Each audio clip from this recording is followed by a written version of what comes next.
I don't know if you've ever seen one of these before, but this is a record album. Now, the music industry used to be perfect, and every revolution destroys the perfect before it enables the impossible. Why was it perfect? Well, if I listen to a record and I really like it, I'm going to wear it out and need to buy another one. If I really like this record and loan it to her, I don't have it anymore. I need to go buy another one. If I go to the store to buy another one, which the music industry didn't pay for, there's thousands of other things with 144 square inches of talking space, all about getting me to buy more. I get in the car, I turn on the government spectrum we call radio, and what do I hear? Commercials that the music industry didn't pay for, songs promoting me buying an album. I go to the newsstand, there's Rolling Stone. I turn on television, there's MTV, the Senior Prom, Casey Kasem, American Top 40. It's perfect. And then one day, it wasn't. And then one day, it's over, right? That's what's going to happen to every industry. That every industry, one at a time, is going to discover the thing that made it perfect isn't so great anymore. And when that happens, when one little piece of the infrastructure dies, the question's got to be, what you're going to do about it. So that's why the history lesson here is important. Number one, people made money with cheap energy. Starting around 1800, we figured out how to take stuff out of the ground and use it to make machines that would leverage our labor. And a lot of people made money doing just that. Number two was this notion of factories. Organized people working together. Suddenly we could make almost anything cheaper than it had ever been made before. And so the industrial age was born. That led to mass media, not the other way around. Television didn't invent advertising. Advertising invented television. And so when we see all the mass media in our life, understand it was invented to help those guys with the cheap output business sell more stuff. So those are three things. And all three of them are being replaced right here, right now on your watch. They're being replaced by cheap connection. That if you look at all the brands that are being built, all the businesses that are being built, all the growth that's being built, it's being built because organizations are getting their hands on and an understanding of the value of connection. Connecting to customers, customers connecting to one another, and most companies hate this, right? American Express didn't start PayPal, PayPal started PayPal. Because one is a model based on something 100 years old, and one is based on the connection economy. So what does that mean? It means, first of all, that the asset of the future is something I call permission. Look, there are two ways to get married. The first way to get married is to go to a singles bar.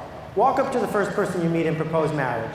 If she won't marry you, repeat the process on every single person in the singles bar until someone says they'll marry you. This is a stupid way to get married. The other way to get married is to go on a date. If it goes well, go on another date. Wait till the third date before you tell them you're out on parole. And then they meet your parents, you meet their parents, you get engaged, you get married. Right? It worked for me, maybe it worked for you. So why aren't you dating your prospects? Why are you spending all your time running around yelling at strangers hoping they'll send you money? What smart companies are figuring out is that when you can have the privilege, not the right, but the privilege of delivering anticipated, personal, and relevant messages to people who want to get them, that is the asset you can take to the bank. Not the ability to spend your money to yell at strangers, but the notion that you can find products for your customers instead of spending all your time finding customers for your products. The next big shift is something I call tribes. A tribe is a group of people organized by a culture, or a uniform, or a language, or a goal, or a leader. And suddenly they're cropping up everywhere. We used to only have three real tribes in our life: a spiritual tribe, a work tribe, and a community tribe. But now, thanks to the amplification of the internet, you've got red hat ladies in hundreds of cities around the world all getting together to get uppity. You've got the red hat guys who go to Hawaii and pay $7,000 to swim in a triathlon. They don't even like the swimming part. What they like is doing things with each other. What it means to be human is to want to do what other people are doing, to sync up. That's why fashion works. That's why democracy works. This idea that we want to be like the people around us. And what the internet is amplifying is this notion that there are tribes everywhere. There's the tribe of people who dress one way, there's the tattoo tribe, there's the vegan tribe, all sorts of tribes. And what these tribes are looking for from you, leaders, not managers, is 6 things. They want you to communicate to them. They want you to connect them to one another. They want you to challenge them to go somewhere. They want you to commit and not just be drive-by. They want you to create the culture, not to let them do it all by themselves. And they want you to be clear with them. Now, this is a daunting task, because you say, I make some sort of boring thing. How am I going to get people organized around it? If I think about the Nike folks, when Nike came out with sneakers the way they did, there wasn't a tribe of the skinny, underfed, running too much, long-distance running people. And now they're everywhere. Nike enabled it to happen. Nike brought people to the tribe. They created the culture of it, and they had it grow. But the Beatles did not invent teenagers.